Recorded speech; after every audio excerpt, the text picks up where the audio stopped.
So last night, my mom and I finished watching the One Piece live action. Oh God, you watched it with your mom? Yes. So I was starting at watching it on my own. I'm definitely going to go back and watch it again on my own. Mm-hmm. Because I was watching it with her because she watches everything that comes up on Netflix, like everything that has real people in it. Oh God. So I was like, okay, well, we gotta watch One Piece, and I'll watch it with you because you always want me to watch something with you. So I'll watch something that I know I'm going to like with you. And it was the most infuriating experience of my life. I can imagine. Well, it Was it wasn't. One Piece or was it your mom that was infuriating? It was Though? my mom that was infuriating. I really enjoyed the live action actually. Oh, it Um, was great. it was great, but every time like something like important was going on, she'd like walk around to the kitchen where she can't see the TV Oh or hear it no, very well, and I'm like, and then she'd she's one come of back and those, she'd have questions, and I'm like, you could have hit pause. You could have paused right? it. I would have been fine if you would have paused it for a moment to go do the thing, or because now you're asking me questions during another important moment that I'm trying to pay attention in, and then she's like, I know why you like this. It's because you like the guy who plays Zorro, and I'm like, actually, my favorite character is yet to be introduced at this point. So I'm Oh like, man. I'm like, and then I would get excited over things, and she's like, what did I miss? And I'm like, don't worry about it. It's nothing that you're gonna understand because I got choked up during some of that OST. Oh yeah. And she's like, what's going on? And I'm like, no, it's fine. You won't get it because you don't watch One Piece. It's I fine. love some of the little changes that they added in. Like not I Yeah. guess not changes, but like the little like the way they changed Easter the One eggs. Piece logo at the Yes. beginning of each episode to fit the theme of what that episode would be. And even the ending song after Hmm. each episode I believe was different Was to it? fit the I think so. I didn't And notice the songs, but I didn't realize it until like Nami's stuff because the entire song is about like it fits Nami's character. So I'm like, I want to go back mhm. through and listen to them because I wasn't paying that much attention because Netflix kind of like, oh, you're not like clicking the button, so we're gonna autoplay the next episode before you can do anything Yeah, kind that's of kind of thing. what happened with us. That's when my mom like really opened the floodgates to talk. So Oh I'm God, like, okay, like I'm yeah. like I'm okay if you talk right now. Just please, for the love of God. That, and also we didn't watch it with subtitles on, and I watch everything with subtitles, so I was struggling. Mm-hmm. I was struggling. I'm like, oh my God. I have one problem with the live action. Oh. Never, ever in my life did I ever want to fucking see Helmeppo's butt cheeks. And I had to sit through that. that also took me by complete surprise. I'm like, oh. I was watching that scene, and I'm sorry, spoilers for the first fucking episode, but they pan in and he's shirtless and he's got Zoro's sword, and I'm like, okay, didn't need him shirtless. And then they start doing that slow pan out, and I'm like, please be wearing pants. Please be wearing pants. Please don't do this to me. And they pan out, so I'm like, he's not fucking wearing pants. I know he's not. Please don't do this to me. And then they do that hard cut where it's from behind, and I'm like, yep, that's his ass. Thanks. Didn't need that. That's burned there. Yeah, I was fully convinced he was wearing pants until they showed the ass, and I was like, I oh. was like, I knew the minute he pulled out that sword, I'm like, he's not wearing pants. There's no way he's wearing pants. They're doing it because they had already threw out at least one curse word at that point, and we had seen blood and like somebody literally get chopped in half. So I'm like, they're making this slightly more edgy. But They're definitely giving me ass cheeks. yeah, but when the casual shit, like the casual swear words, I'm like, that just makes sense. It works with flow, and like I was so happy to hear all these curse words, not because like, oh my God, they're cursing, but like it it sounded natural. Right. I like when It people works. avoid curse words sometimes it does not sound natural. It just sounds No. like they're trying too hard to get around it, but it sounded so natural, and I just really appreciated the swear words so much. It it feels a little too shonen anime if it doesn't do at least one fuck. Yeah. Like, And I think honestly, they had at least one fuck, right? they I know they had a lot of shit. Yeah, a lot of I shit. don't know. Yeah. And That was like ass. Sanji's And favorite. ass. Yeah. Yeah. Shit and ass. God. And we did get a shirtless Sanji scene too. I'm sure you like that. Yeah, we did. We did. We sure did. Yeah.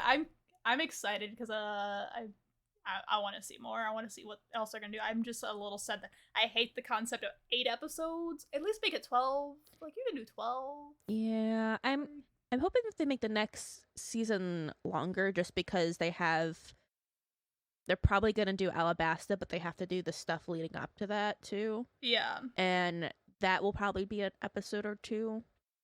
I feel like what they would do, and this is just a spitball prediction, because what they kind of did for the season is they made everything build up to Arlong Park. Yeah. And Arlong Park was like the longest arc that was shown, and everything built up to that. So I think if they do another season, it's gonna be all built up to Alabasta, and Alabasta is gonna be like 2 or 3 episodes where it just finishes off. Yeah. That's because Alabasta is such a long arc. There's no way they can like chop that up to like an episode. No, there's no way. That would probably be the beef. I was thinking they'd probably do spend a little time on the side, like not a lot of time, but like a small sliver of time on like an episode for like each big thing, like entering the Grand Line being one episode. Yeah. Chopper for one. Yeah. And then the rest of it being Alabasta and dividing it up a little bit. They can divide up Alabasta pretty well too, because you also get the introduction of Ace in Alabasta, and that can be in a whole new episode because that's going to be flashbacks there. Oh my god. The amount of like spoilery questions that I sat there and I'm like, Mom, I stop asking me questions because you're wrong. You're wrong. Stop. Right. Don't ask me that question. Watching a normie try and predict anime logic is kind of funny though. Yeah, my mom was right about some things, like the immediate things she was right about, but she long term she wasn't. She was like, like these more spoilers for One Piece. She didn't see the Garp episodes happening, like Garp and the Luffy connection. She didn't see that a mile coming. She was just like, wait, what? She was so thrown. Oh my gosh. I thought she was like one of the straw hats at that point. I'm like, what the heck, man? That was funny. Lord. but then she also said wild shit. She's like, oh my god, that Kaya girl, she has to be a vampire. She's like, she's drinking their bloods to stay young, and that's why she's sick all the time. And I'm like, oh my god, no, I'm just gonna tell you no. and then like less than like 5 minutes later, she like put together what was actually going on. I'm like, there you go. I will say the live action made me like Usopp a lot more. Yeah. Because I don't start liking Usopp until much later in the series. And even then, my like of him is like, okay, I accept him as part of the crew. He actually adds something to the dynamic now. He's not just annoying. But, like, I actually like him in the live action. His whole arc and everything made me see him in a better light. So I can respect that, because I didn't think that was possible. He is my least favorite Straw Hat, and I know a lot of people are hardcore fans of his, but no, I don't know. I agree. I definitely appreciated Usopp a lot more. Mm-hmm.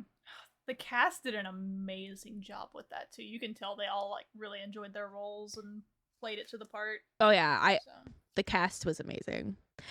Yeah. Also, the actor who plays Luffy is so cute. My mom even was like, he's like, okay, his little accent's so adorable, and I'm like, yes, it is. It's so cute. And I'm like, and and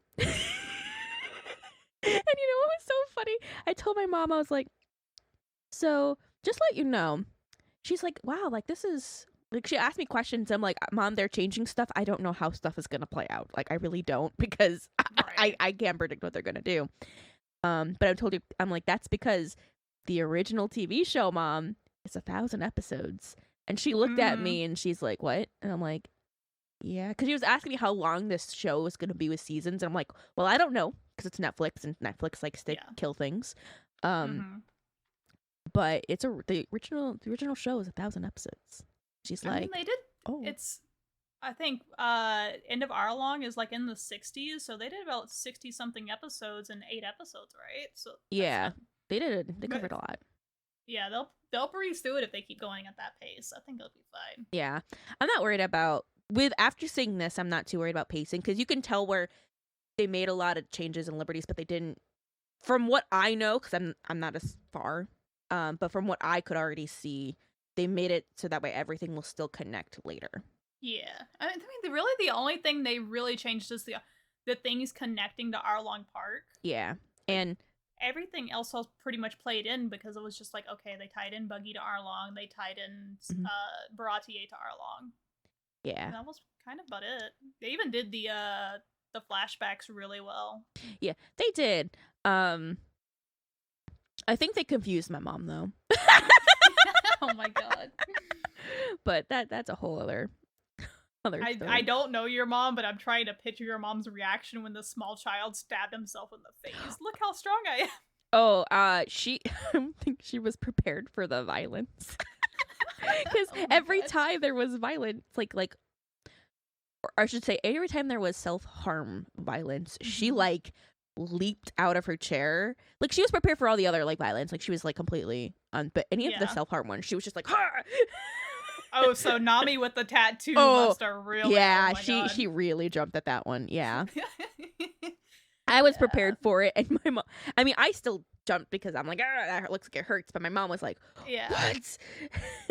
Like seeing that in anime and seeing that in live action and actually seeing the cuts, and I'm like, oh, okay, that was a lot easier to stomach in cartoon form. Yeah. But so yeah. So that takes us into what we're doing today, right? Yeah. So to celebrate, I guess, live action adaptations, we are casting the other big three. With I guess they're called fan casting, but I don't know how fan casting. It's fan casting, but I don't know how much mine is actually like a fan casting. Mine's just a desperate attempt to try to find people. Yeah. We were a little because one, Bleach already has a live adaptation. Yes. So it's a little unfair for us to like, okay, well we'll pick all like Japanese actors, and what they casted that actually really well. So yeah, like are we just gonna recast a really good movie? No, let's not do that. No. So it's gonna be a Netflix live action cast, which means they have to speak English. Yeah. That was hard. That was so hard. I had mine done within like a day, I think. I was like, I had one like right off the bat, which isn't even like one of the ones we're supposed to do. I was just like, I like this too much. I can't not do it, so I'm doing it.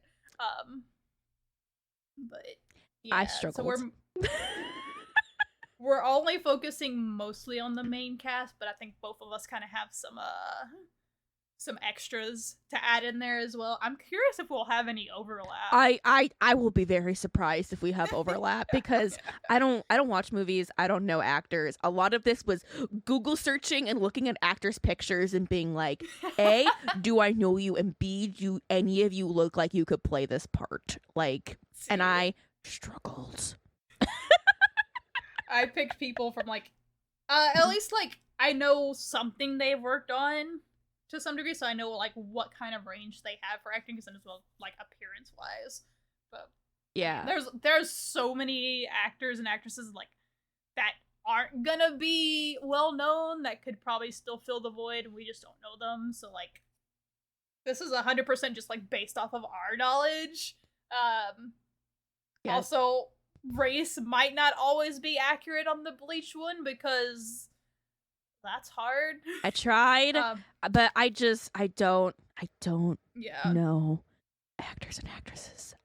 Give me voice casting, give me Korean actors who don't speak English, and I can do this, but the English one was a little hard. Yeah. I think I did all right with mine.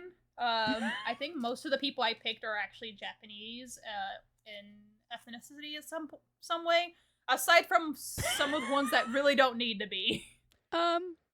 Yeah, mine is just if you were a teenage girl in like 2010, you're gonna recognize a lot of these actors' names. So I'm taking it most of yours are going to be older and not the young enough. Correct. Correct. Mine are not age correct by any means. I was just like, I would have liked to see this. Oh my god. This is gonna be interesting. Yeah, so don't take mine as a hard fan cast. Honestly, I think I just prefer both of them to be all new actors. Yeah, like Netflix has a far bigger pull and a far better way of casting people.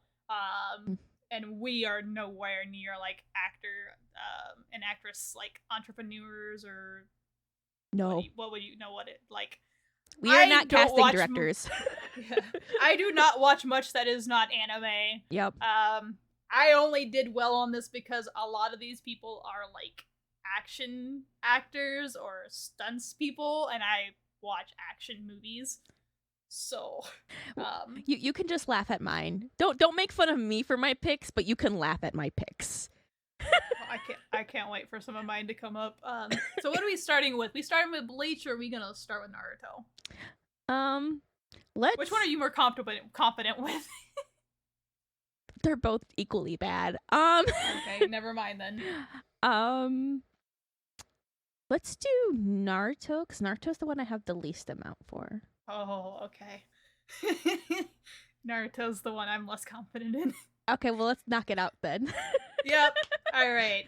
So we'll do this character by character, and then we can do our bonus ones afterwards, I think? Yes. That works? Yes. All right. Who'd you get for Naruto? So, Naruto, so he was the one who I cast literally right before we started because I could not figure out who I would want as Naruto because I just am fully in a full fact believer that should be a new actor.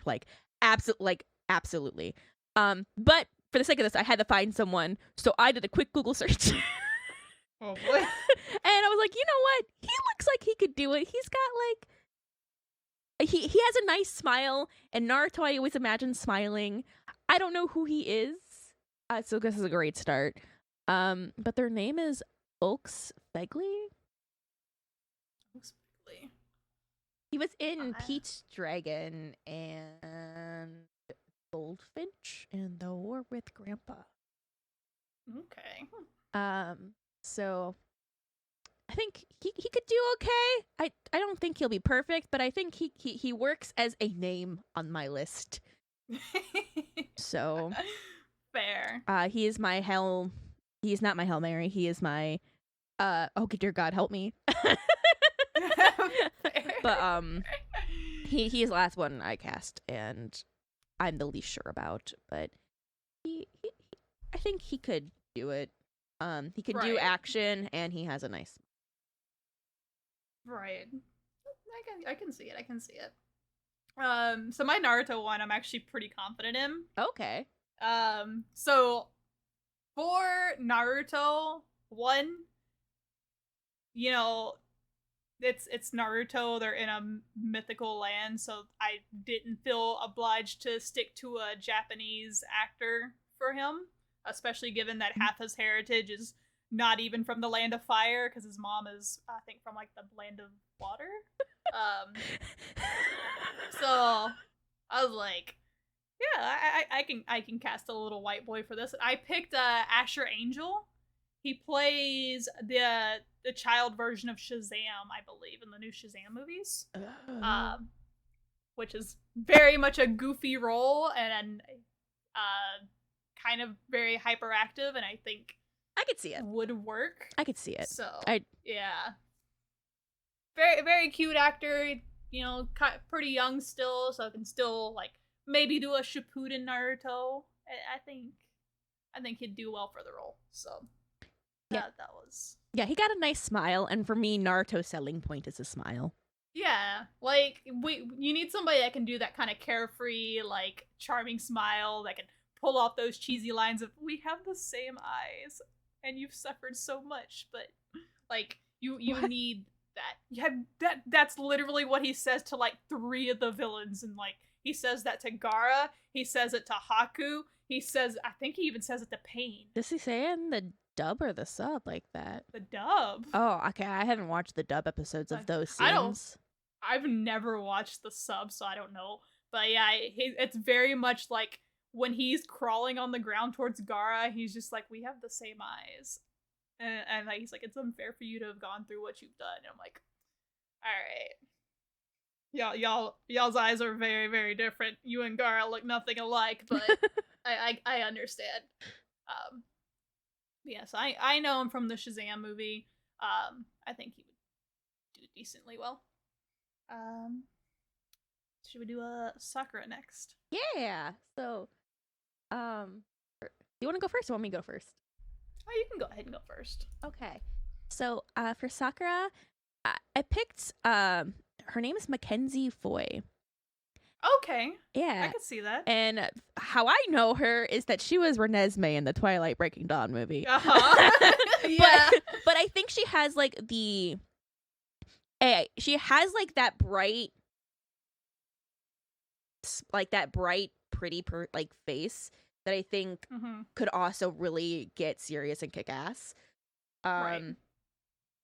So I think she would do a good job, and she's really expressive. So, I mean, all actors are expressive. This is going to be awful for me. Oh my God. But I just felt that she fit Sakura a bit more than a lot of the other actresses I was finding. I found her and I was like, oh, this is the face I've been looking for. So. Right. I mean, I feel like mine also, I kind of went off like the face. I wanted to find someone that was like kind of can play that nerdy but cute girl vibe that you get from Sakura. Yeah. So I picked somebody from well, I know them from Descendants, but they also played in the movies To All the Boys I Loved Before. Oh. And I picked Anna Cathcart. Yeah, Cathcart. That's how I can't read my own handwriting sometimes. But yeah, she kind of plays one of the nerdy girls in Descendants 3. And I think she can do the serious personality as well, since she's played in the romance movie. I can see her thirsting after Sasuke. And I think she fits the bill. Yeah, she's cute. It's like my attempt. Also, I might go ahead and do my Sasuke pick because it kind of ties into it. Go ahead, because you're gonna laugh at mine. So you are gonna laugh at mine. So I explained this before the podcast. Oh, but for the podcast listeners, me and Shio both. We initially made our list on Google Sheets, and I fucked up somewhere and accidentally copied over the actor I had set for Sasuke, and I know I picked somebody really good for Sasuke because like he was one of the first names on my list, and like all the ones that I was confident in are like the first ones I did, and for the life of me, I can't remember who I picked. Oh. And so last night I was trying to scramble to try and remember who I picked because I did mine like about a week ago, and I can't fucking remember. So I threw a fucking curveball, and it's also somebody that played in Descendants. Okay. But it's also somebody that played in Twilight. Oh? So it worked with both of ours, and I picked Boo Boo Stewart.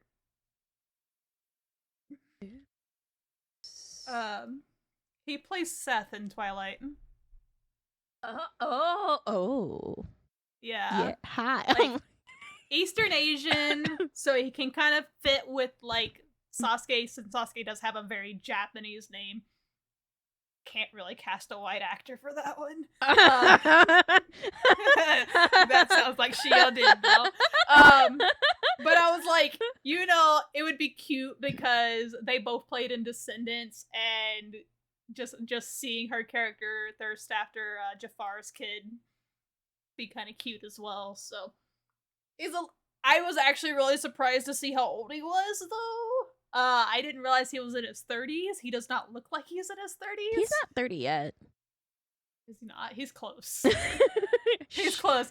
Anna's only 20, so but like he does not look like he's that much older. So I was like, I'll let it slide, so because I wanted to keep at least the main three kind of close in age for mine.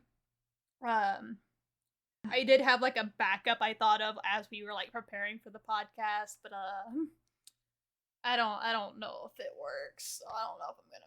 No, I think this is definitely a better pick than what I picked. Oh, who'd you get? So, I picked. I actually, he's one of my favorite. Like, I don't know how young he is now, but he was like one of my favorite young actors when I was younger. I still really like the work season. But yeah, I definitely didn't take any races into consideration for stuff. That's fair. So disclaimer there, I was just desperately picking things. I picked Asa Butterfield. Do you know who that is? I'm looking them up. Okay. Yeah, so he was in The Boy in the Striped Pajamas, and then he was in Hugo. He has a lot of range. So, and Sasuke has a lot of range. So I was like, in the acting sphere, I think that he could do Sasuke pretty seriously, especially. He'd definitely not be using his natural hair. He'd definitely have to wear a wig and everything. But I think all these characters would have to be wearing wigs. Yeah, I don't think anybody's gonna like have anime hair, so. No. And so, I don't know. I feel like it'd be a different kind of role for him and a challenge, but I think he could do it if he tried. Yeah. I don't think he's like perfect 1-to-1 like face wise. I think your pick definitely looks more like Sasuke. Mine's definitely you kind of have to stretch your brain a little bit, but I think that he could do it. I mean, my backup was Wesley Wong, who I know from Pacific Rim, but like I believe he's done like some modeling work, and I was like, you know, Sasuke is supposed to be like a heartthrob on the village. That could work, but I couldn't pass up the Boo Boo Stewart.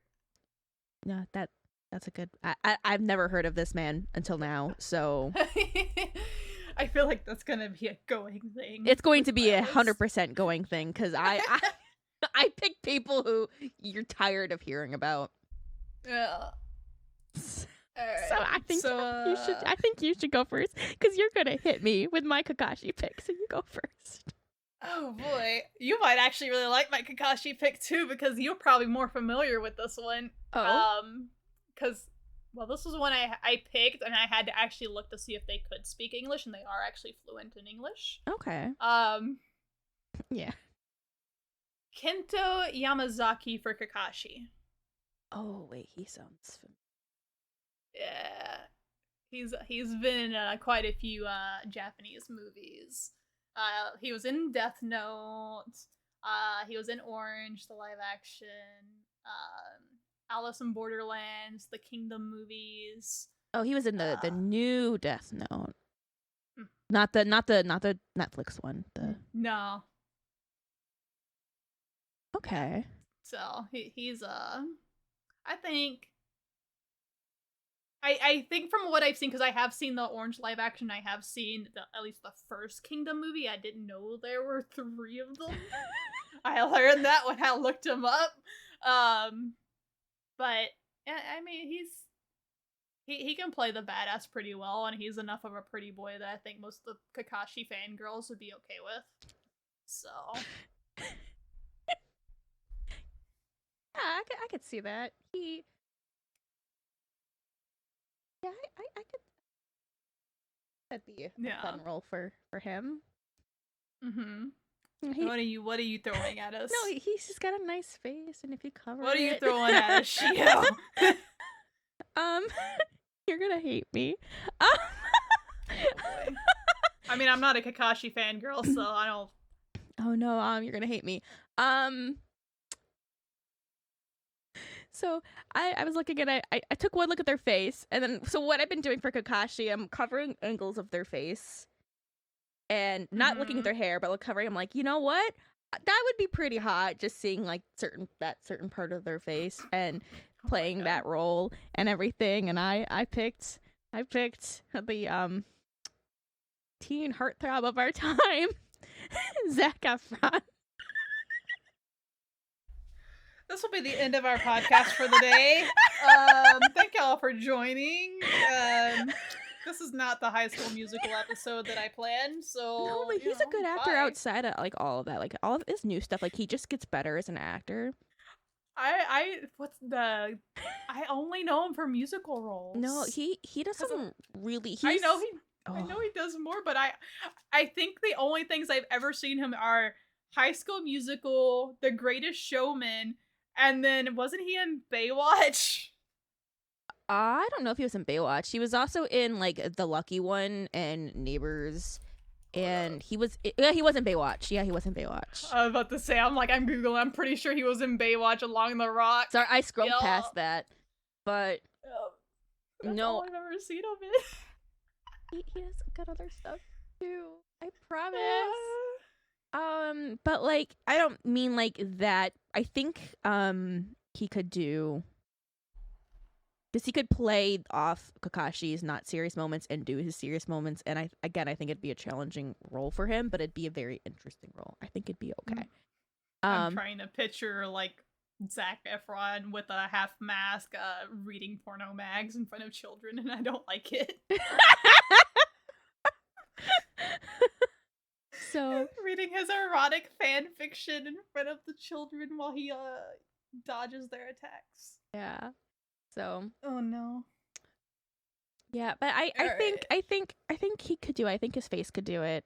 That and he is ripped, so the muscle aspect wouldn't be as difficult. Right. So that was also part of the reason. So okay. Yeah. I'm this is where you're gonna understand now. You're like, oh, this is how 2000s this is going to be. Hey, I know I went Disney first, but like, damn. I don't know actors. Alright, what bonus ones do you have? So, do you want me to list the characters? Yeah, list the characters if we have any overlap. I did Iruka, Hinata, and Shikamaru. Okay, we have no overlap because I did Jiraiya and my guy. Okay.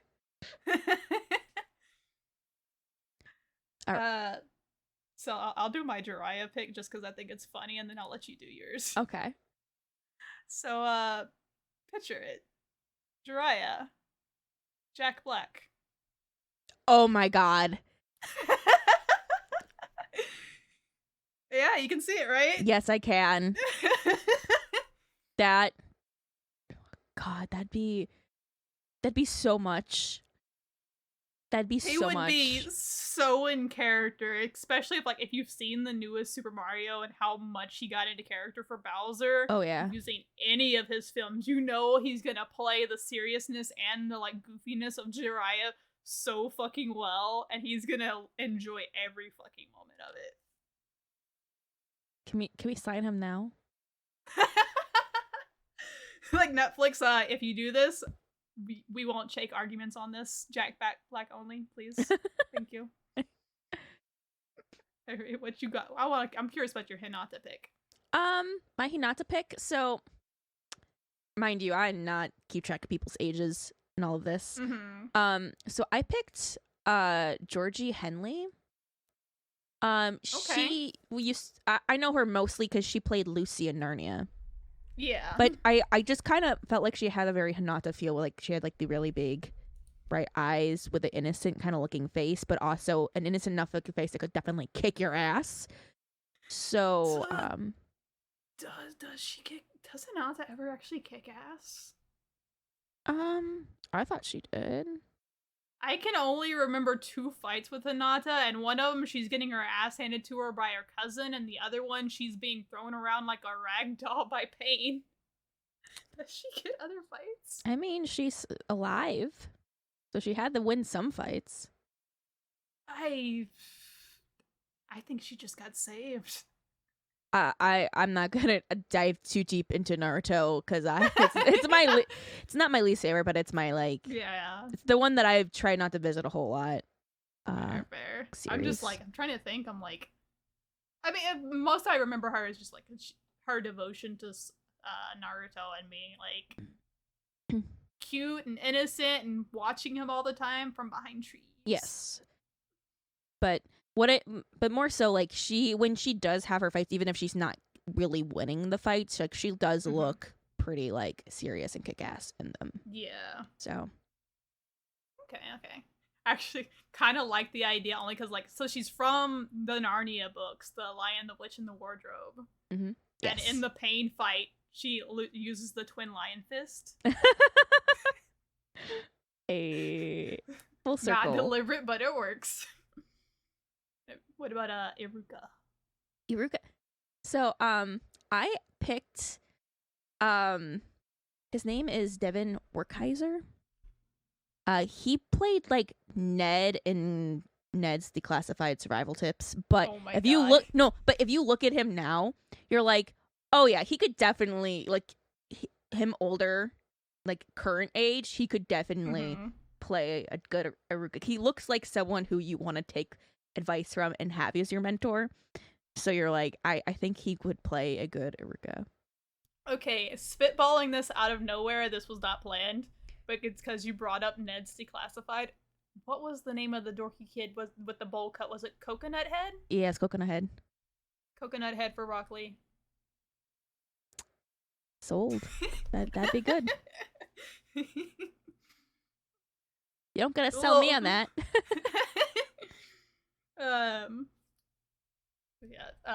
So I'll do my guy. My guy was kind of like a throw-in because I just kind of like ran across this person's stuff while I was doing research for this episode, and I'm like, I've seen the stuff they've been in, but they've been in like one episode, one shots of like Grey's Anatomy or Grownish and like things like that.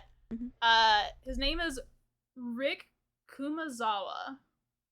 And if you look at the picture on his IMDb page, you will understand exactly why I say he is my guy. Bless you. Thank you. Okay, I can see that. Yeah. Like this man is jacked and has the jawline, and this is just like the Chad energy you need for my guy to mentor Coconut Head. Yeah, and then I see his smile, and I'm like, oh yeah, he could do the dual goofiness too. So I just kind of don't want to picture him in a green jumpsuit though. But I don't also want to see anybody in that. Everybody. And your last one. My last one is kind of a haha, you took the easy route. What the hell? So I used someone who's already been cast in a Big 3 series. I think the Makenyu, the guy who played Zoro, I think he could do a good Shikamaru. I could see that. Yeah. At least time skip Shikamaru. Yeah, he's the only one who I took from that the One Piece live action, by the way. But he's not main cast, but like as like a side character, I think he could do that. It'd be fun. Makenyu's a really good actor as well. He is, and I think he could do the duality of Shikamaru too. Because Shikamaru serves looks and Zoro serves looks, and he can serve looks. I think that... and plays that seriousness very well. Yes. All right. And then I think we got some versatility there. Yeah. Before we go into a Bleach. But before we go in the Bleach, do you want to do a vibe check? Yeah. Yes, I finally said it.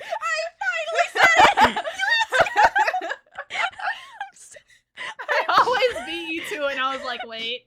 I was like, I finally did it. I'm so excited. All right, you go first. What's your vibe check? Well, since I unfortunately had to pay for Netflix to watch the One Piece live action, and I greatly hate giving them money, but you know, while I have it, I might as well get my $8 worth. Yes. I went ahead and actually started watching the Shaman King remake that they did. Oh. Because I haven't gotten a chance to watch it since it came out. And god damn, is it actually fucking good. Oh, I believe it. I love the original one, and I have rewatched the original one several times in both English and Japanese, but like seeing the pacing fixed a bit more, seeing the more serious era to it, and like seeing like them taking the darker tones that it had in the manga apparently and putting that in there, like it works because I still have the nostalgia there for Shaman King, but like I'm getting a bit of the like, okay, I'm 30 now.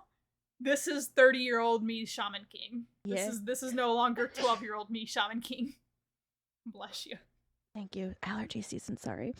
And what's yours? Okay, so mine is I haven't been reading a whole lot of new stuff, so this is kind of what I've been checking out.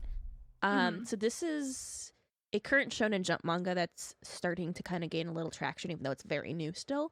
And it's called Kill Blue. Okay. It is by the creator of Kuroko no Basket. Oh, okay. Okay. Yeah. I like how you're like, okay. I'm interested in that. I love that artwork. If like, granted, this is unless it's an anime adaptation, of course. But like, this one's definitely it's selling really well. okay. So it's gonna be around, and you can tell based off of their current arcs that they are preparing for the long haul. Yeah. So essentially, this starts out as this 30-year-old, bear with me, please, Cyan, because you're gonna have a visceral reaction to what I'm about to say. Oh God. It is a 30-year-old man who is a spy. Okay. He's like a sharpshooter, really good at shooting stuff, and he's one of the best in the industry. Well, he gets during a mission, he gets hit with a drug. Oh no. And the drug ends up shrinking him to be a middle schooler. We're not doing Detective Conan bullshit again. No. We have watched Detective Conan be a fucking child for like 30 fucking years. Okay. And he should have grown up by now. So this it is different. So they're the spy agency is like looking into like what the agent is in it, and they realize like, oh, it's by this pharmacy. And you could get close to this pharmacy by being close to this girl who's in middle school. Since you're a middle schooler, this will work out perfectly. So they have him enroll middle school. But the thing is he never actually went to middle school himself. So he actually really likes middle school and learning. But he's also trying to get not close. Like he very much in the mentality of an adult, by the way. He's like, okay, well, I got to get close to this girl. Because her dad is tied into these like pharmaceutical company, and that will be the key to getting me back to normal. Okay. So like there's really like interesting dynamic and relationship there, but it turns out that a lot of people want their hands on this girl for the pharmaceutical company her dad runs. And because her dad puts out like, oh yeah, whoever marries her, like, will have my pharmaceuticals or whatever. So maybe not exactly that, but something similar to that. And so he ends up kind of also being her bodyguard at the same time, but she doesn't know he's a hitman like at all, or used to be an adult. They just think he's a really weird kid. Oh boy. And he meets so there's all these other people kind of come after her trying to marry her, and he's just like no. And he's not trying to marry her, he's just like, I just want answers. Right. He's like, I just want answers, I just want to go back to normal. And it's very interesting and it's very fun. It's definitely not like super duper like everything's going in a line to where it needs to go. It's definitely like there's fun things that happen, interesting characters that get introduced, but it's been a very fun and very enjoyable this entire time. It's doing really well. The art's obviously fantastic. And I'm not gonna lie, the main character, like, For being a 30-year-old in a middle school, he's not adorable in like a cute way. He's like adorable in like a old man way. Oh no. So you're like, oh, that's funny. But he very much it's so funny. It's very good. I might not be the right one pitching this to you, but I fully enjoyed it. I think my synopsis is better than what you read on like synopsis sites because it's just like Probably, but like again, Detective Conan has been going for so long. yeah, and it's not a detective series, so he's not like investigating stuff. Yeah, But but it's still like it's the same concept of I got turned into a kid. Now I gotta pretend to be a kid. he just very much not pretend to be a kid very well. I will say that. Well, neither does Conan. Conan is straight up just like hanging out with his like real life girlfriend, pretending like he isn't him, but is very not acting like a child around her. And she's just like, where could my boyfriend be? I haven't seen him forever. Like, I'm just gonna talk to this child who looks just like him when he was 12. Like, I will say that people are not that dim-witted in this series. okay. Yeah, people draw conclusions a lot quicker. But there's definitely going to be that aspect of it's going to definitely be less of a. It's still like the overarching plot, but it's not going to be the main focus. Yeah. After a while, based Also, off stuff they're introducing. So I ever told you I have a $5,000 bet on the end of Detective Conan. do you really? I have a $5,000 bet with a friend of mine that Luffy will find the One Piece before Conan figures out how to become an adult. It sounds like you're winning. I am. We made this bet like when One Piece was just about to do the time skip, and I don't remember what year that was. But it was right before the time skip. Okay, I have an idea. That's a long time ago. Okay. Yeah, and it was like at the time it was only supposed to be $1,000, and then because he kept giving me shit, he's like, they're never gonna find the treasure. And his favorite anime is Detective Conan. Like he owns all of Detective Conan, both in manga and the movies and the TV series. And I was like, he's never gonna become a fucking adult. He's not even gonna grow into a fucking adult. He's literally gonna be a child for the rest of his life. Like, and so like, it became a thing. Like, if you're gonna rub this in my face, every time you rub it in my face, we up the bet. And he forgets about it. And anytime I bring up One Piece around him, he's like, they're never gonna find that treasure. And I'm like, that's another $500 there, sir. So it has gotten up to $5,000 now, and I am currently winning. And I also got the rub in his face that Ash grew up before Detective Conan did. So I don't even know if Conan's like his name is actually Conan. I watched some of it, but I don't remember. No, it's not his real name's Shinichi. Okay. He goes by Conan when he's young, like in his younger stuff, so that way they don't drive his personality the same. I watched like some of it with him because he was like, "This is the best anime ever. You're gonna love it." And I'm like, "All right, but like, when do they address him growing, like fighting the cure?" And he's like, "They haven't yet." And I'm like, "How many episodes are there?" And he's like, "A lot." I'm like, okay, tell me when they figure that out. Yeah, I think when that arc happens, I think the world will explode. Probably. Yeah, they'll be like, "Oh my god, it's happening! It's happening!" Ah! Yeah. Oh, and it probably won't happen for a long while. No, it's definitely not. But like, it's still like, yeah, that bet has been ongoing, and I'm hoping it gets up a couple more $100 before he stops realizing, because the fact that it's gotten up to $5,000 because he's like, they're never gonna find that treasure. And I'm like, you said it around me. More money, sir. Yeah. We have it in writing. And guess what? The One Piece is real. And they're in their final arc. They are. So well, so there is one contingency to it. If the One Piece ends up being the friends you made along the way, it still goes back to $1,000. Okay. but I don't. That's not gonna be the treasure. Like, No, because it's real. yeah, it's not gonna be anything cheesy like that. I so yeah, there's actually gonna be a thing there. Um, anyways, shall we move on to a bleach? To Bleach. Let's go I with don't know if Ichigo. this is more cursed or not cursed. I'm more confident in more of my characters on Bleach. Oh shit. Did I have? Hold on. My only confident pick for Bleach was for not the main cast. Oh my god.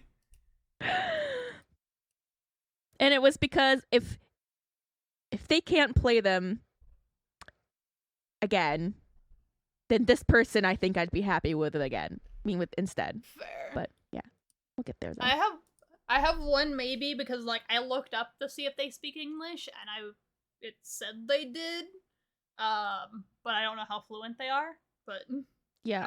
I'm gonna trust the wiki that says they speak fluent in English. I don't have a single Asian cast in this, so I think this one's almost I think mine's almost all Asian for this one. yeah, mine is. Well, no, everything except for one character, but that's because that character isn't Japanese. Yeah, so. I know what character you're talking about. yeah. So that was character was the death of me because I couldn't find someone who I liked for that role. I actually have double ups on like a couple of these where I was like I could see either or. Yeah, I got a couple like double ups on these. So, what's your Ichigo pick? You're gonna like mine, so we're gonna start with yours. Okay, well, people who know who this is are going to groan and hate me, but they just have a vibe. So I picked KJ Appa for Ichigo. You know who that is? I am Googling. They are the main character of Riverdale. And he's got the bright red hair. He's got like that where he could be bright but also very serious and gritty like face. And he got muscles and Ichigo got muscles. I think he'd actually be a really good pick for Ichigo, genuinely. Fair. Like he was one I didn't have to think about. I was like, no, this guy looks like he was born to play Ichigo. Fair. So I pulled mine one because they do a lot of like martial arts stuff because I figured that one, they got the bod, they have the martial arts training to like pull off the fight scenes that are going to be prominent. Even though I haven't really seen them do a lot of swords work, I mostly know them from the Mortal Kombat movie, but I thought it was a little cute because since he's voiced by Johnny Young Bosch in English, who used to be a Power Ranger, why not I cast somebody that would played a live action Power Ranger, and I put Ludi Lin.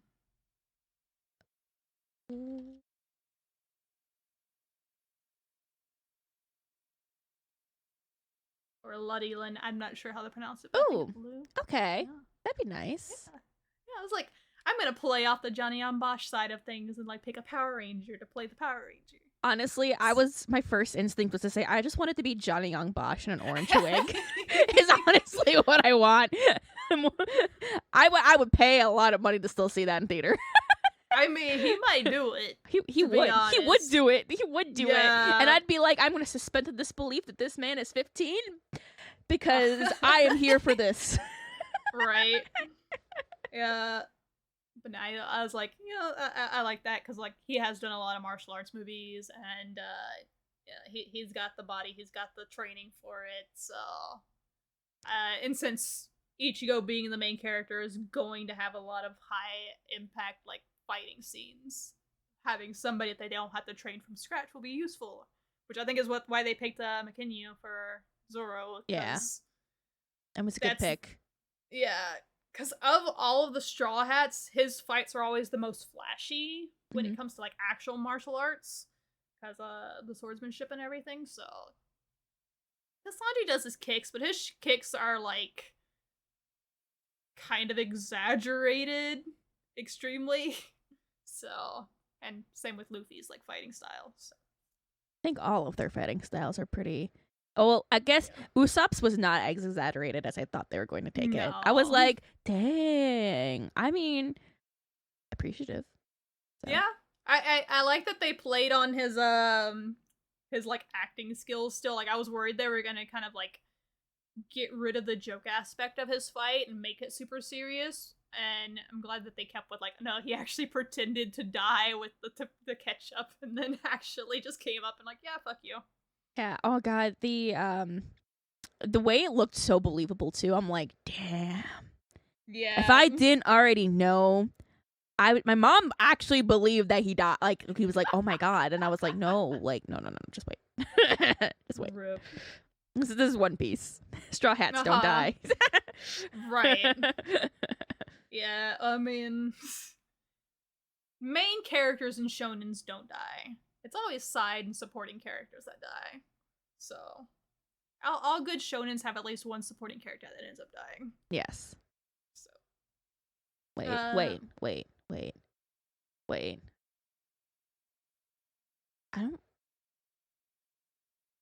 mean, Bleach didn't until way later, but it wasn't like. I mean, Naruto and One Piece also did until way later. That's true. And same with Fairy Tail. For the first death and actual death in Fairy Tail isn't until like one of the latest arcs. Like, yeah, but none of those deaths were personal for Ichigo, though. Still a death. I mean, granted, his most personal death happened before the series. Yeah. That's I'm like, exactly. That's what I'm thinking. I'm like, oh. Yeah. I mean, we had the most important death happening super early. Lord Aizen died really early. Yeah, he did. He did. He died like first, 20 episodes? Yeah. Yes, he did. Love him. Who else? Who do you want to go to next? Because I don't really have an order for this one. Well, next main character. Let's pick Rukia. Rukia, okay. Rukia, I actually have 2 picks. So, who do you want to see as Rukia?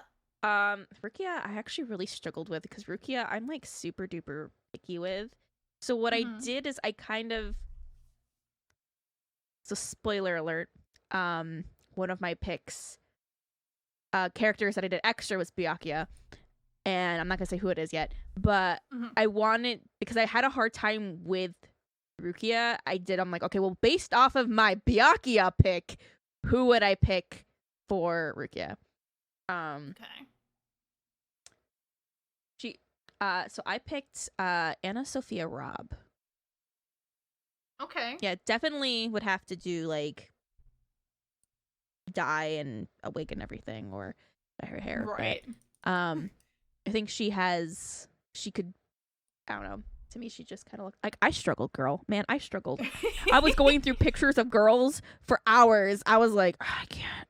Why? Who is my perfect Rukia? And she's the only one who was like, I could see that. I could see that.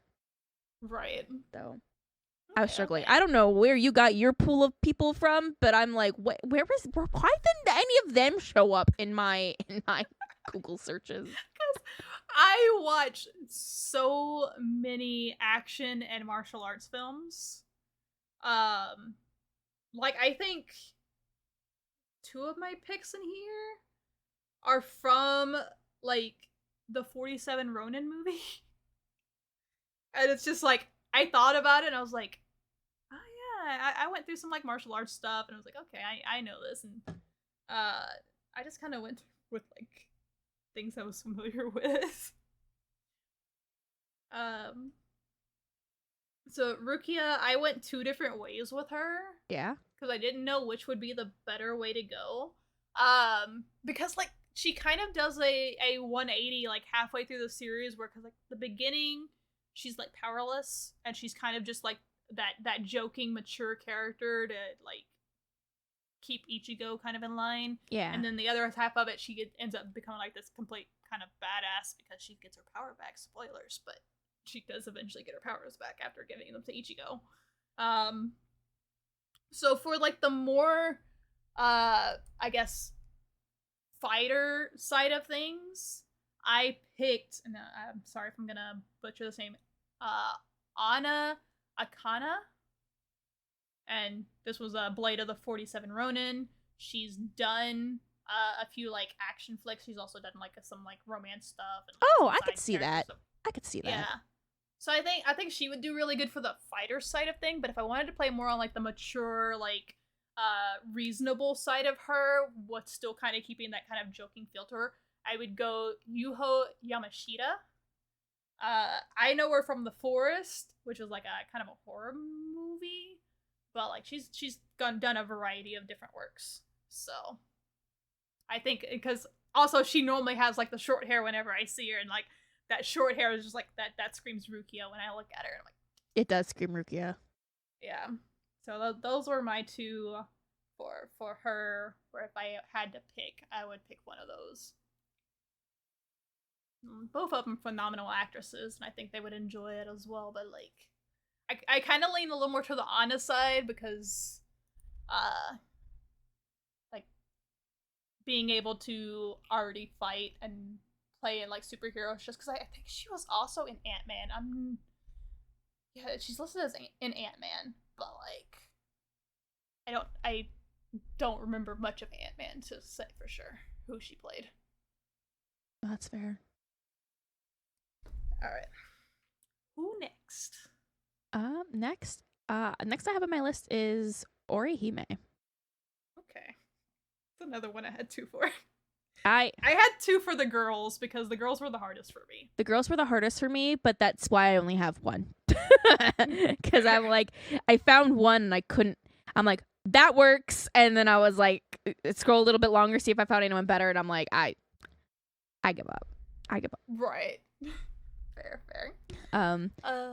Who'd you go? I went with I'm gonna say this name wrong. Elle Fanning. Okay. Yeah. Yeah. I can see it. I'm very like an eye-based person, so usually when I'm looking for people who pick, I usually look for the eyes, and when I think of Orihime, I think of like big innocent eyes. And I think that she would be able to do that. So right. Yeah. Understandable. That, and I do recognize her from other works, so I'm like, okay. Right. So I do know she can act. So yeah, she's a really good actress as well, and I mean she comes from like a professional family as well, so yeah. I don't know. To me, she's got like a Orihime vibe when she has her hair down. So right. I struggled with the Orihime because like the actresses I could pick for her, I don't think I've really seen them do the ditzy that Orihime kind of has at times. Yeah. And it's hard for me to think of an actress because that can do that softer feel that Orihime has. So my first go-to, my first instinct was Jaylee Hamidi, Hamidi. She's done like side characters in Supernatural and Supergirl, and done more like darker projects, but like she has that rounded face and like that kind of like cute charm to her that I think would do really well. But my second pick was Jackie Lai, who I know from Shadowhunters, the television series, and I think she also has the look I would go for Orihime, but she has, since I'm more familiar with Shadowhunters, I'm more familiar with like her personality and what she's able to like pull off as far as like an acting base, and it's not as much on the look side. But neither of them I know for like a kind of a joking role, so I didn't really know where to go from there. I could googling these names. I could definitely see Jackie Lai being a kind of more of a better fit, because I feel I forgot the other girl's name already. The other one is Jaylee. Yeah, Jaylee. She looks a little too mature for Orihime. Yeah, I was thinking the same thing, but she's like I see where you're coming from, where she has like that round face and everything. Yeah. But I think I was also trying to not be an ass and look at their assets to see which one had the bigger assets. You know, it only dawned on me like halfway, like as we were talking, I was like, oh, you know what? I should have just like Googled actresses with big boobs. And yeah, I think forgot about that. I had one that I know has like I was gonna pick her and I'm like she kind of I'm not gonna name her because I feel bad because she's like very modestly sized chest compared to these two. And I'm like I would get flamed for picking her for it. And like she looks really good and she's beautiful, but like she does not have the chest for it. So I mean, they can always make things work, or he may normally covers up pretty decently. Yeah, except in the recent arc. Yeah. But no, I went with one of those two, and I was just like, I could see either one. Who next?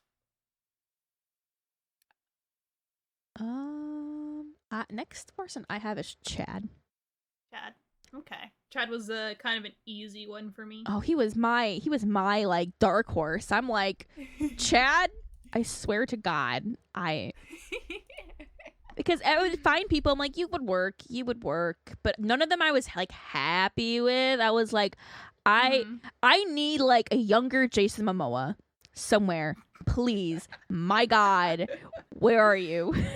I actually, so like I kind of expected a very obvious pick from you on this one because there's one that's really big in the media right now that I was like, I wonder if she's gonna pick it. I know it's not something you would ever watch or pay attention to, but I was like, that's so big in the media, and I was like, in Asian media or in well, I mean, Chad's at least half Hispanic. Yeah, so I was looking up. Like, I was doing Googling. I'm like, who can I get?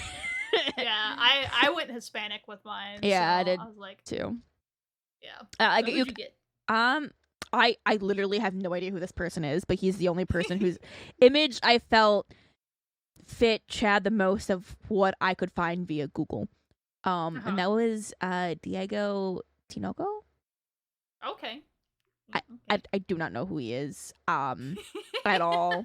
But I'm like, hey, I guess you could be Chad, sir. I don't know what you're from. I don't know who you are.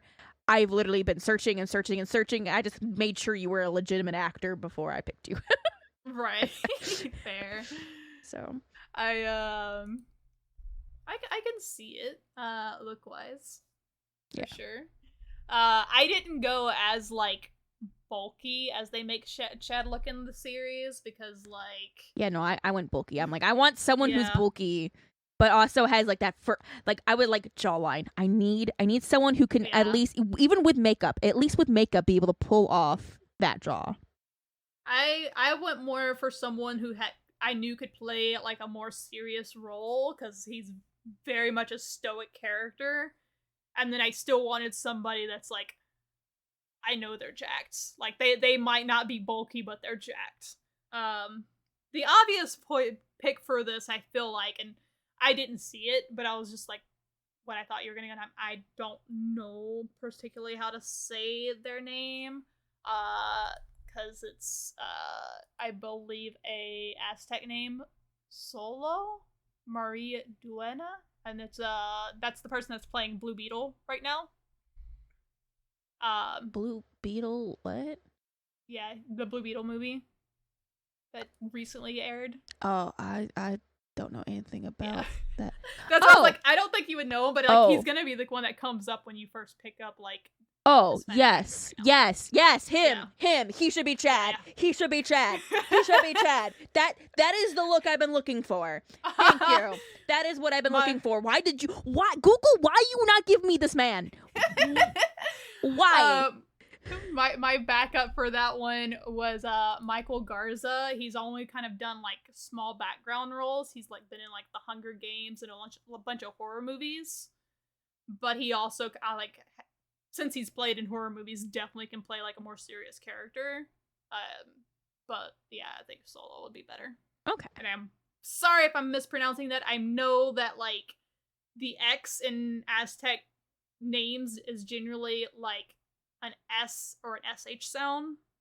So, but I haven't like actually seen any interviews with him, so I don't know how they pronounce his name properly. But yeah, that's I feel like that the only reason I could see them not doing him is because he's such a big name right now. Because he is doing one of the big DC movies currently. Oh yeah, that could possibly. Yeah, he gonna be a lot of money. Yeah. Especially for a film where the budget's gonna be in either animation or set. Right. So. Alright. So we should do last of the main team, Audio. Audio. Which is I think my most like uncertain one of the main cast, I think. Mine is completely gratitude on my part. Just because I'd like to see if they could do it. But also I just realized what I just did, and now I'm like, oh, I hate myself, but it's fine. Oh no.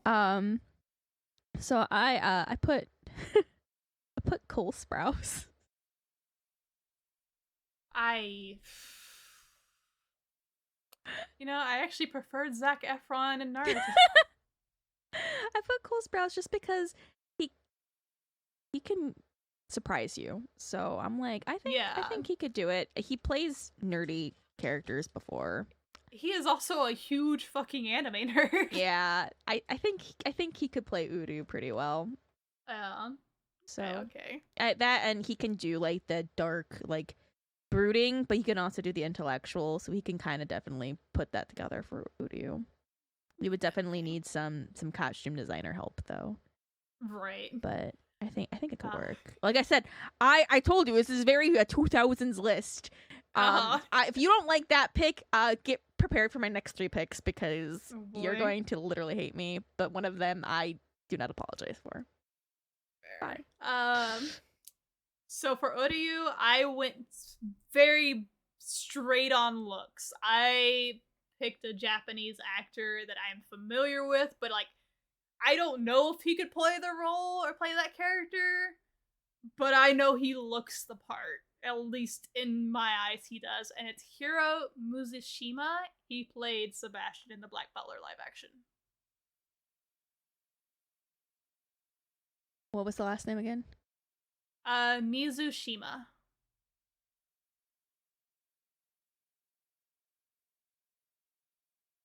I could see that. Yeah. I was like, he's got the look for me. I've seen he's done anime like live actions before. He's just quite a bit old. Yeah. But like age doesn't matter in these. Yeah. Age doesn't matter in these, but also like would not be the first time they hired a 39-year-old to play a teenager. That's very true. So, I mean, case in point, half the people we've named in both of our lists. Yeah, let's be real. Yeah. Cause what was the one? Boo Boo Stewart cause like he recently played in Descendants 3 as a high school student, and he's almost 30. So, yeah. It's like a compliment of a lifetime, though. Right. If you're like in your 30s and you're cast as a believable teenager, you're like, wow, I guess I am eternally young. Like, Hollywood and what's considered like young and also like what's considered desirable, it's so weird because like you say it's complimentary to be like considered young, but like when you look at like the top 50 most attractive men or women of all time, it's generally actors and actresses in their like 50s. Yes. And then when I was looking up like young actors or young actresses, and like I was getting people that were still in their 30s. Yeah. Like, I was getting people in their 30s and 40s, and I'm like, I need the young people. Yeah. I was like, okay, best actors under 20. No? Okay, under 30. All right, here we go. Yeah. Because, yeah, like, what's considered young in Hollywood is under, like, 40, I guess. And then what's considered attractive is like over 50. So it's an odd concept. It is. But no, he is. I think he would do well. Who's your Byakuya pick? Because I have a Byakuya pick. Okay, so in all honesty, I don't think anyone could play a better Byakuya than Miyavi. So I'm putting that out there. Miyavi would normally be my pick because Miyavi is amazing and I want him to stay as Byakuya. But for the sake of this, I picked someone different. And if I can't have Miyavi, then fuck all. I want Benedict Cumberbatch. Oh my god. Give it to me now, please. No, my lord. Even if it's just a cosplay, I'll take it. You know what's funny? What's so funny? So my pick for Byakuya. Well, my pick for Byakuya was initially not going to be for Byakuya, but then I found somebody else that worked better for that character. And then I was like, well, actually, no, this character would work really well for Byakuya. He also played Sherlock. But he played in the Japanese Sherlock. Dean Fujioka. Oh, that's a name I recognize. I can't put a face to it, but I know that name. Yeah, he's done a lot of Japanese cinema, but he is fluent in English as well. And even if he has an accent, it would still, I think, work really well for Byakuya for him to have like a strong accent. So. Okay. I love that this has turned into us like we're naming names that each of us have to Google. I love this. This is just called Google the episode. Yeah. Okay. Yeah. This is probably the only pick that I have that I'm like, I like my pick better. This is probably the only one. I was like, I wanted somebody, because when I was looking, I was like, okay, he's definitely a pretty boy. He definitely does stoic. But he's also, I needed somebody that was older than Rukia and that would look older than my Rukia picks. So, but like not too much older. Yeah. I'll go into my other, like who he was initially going to be before I retcon him into being Byakuya. I know exactly who you're gonna cast him as before. Were you gonna cast him as Kisuke? No. Oh, never mind. Then I never mind. I was gonna cast him as Ichigo's dad. Yeah. Because I was like, the only reason I was like, he looks a little too pretty to be Ichigo's dad. To be like a seasoned Soul Reaper turned human. Yeah, a little too pretty. I wanted to get someone a little more like dad vibes, a little more scruffy. I mean, Ishin was pretty when he was young. But he got really scruffy. Yeah. You're right. So this is gonna be one where like, okay, you're gonna have to age him back a little bit because he is older now, but like all the pictures that or all the movies I know him from, he was a lot younger, so it's like the face I have with him. And it's Hiroyuki Sanada.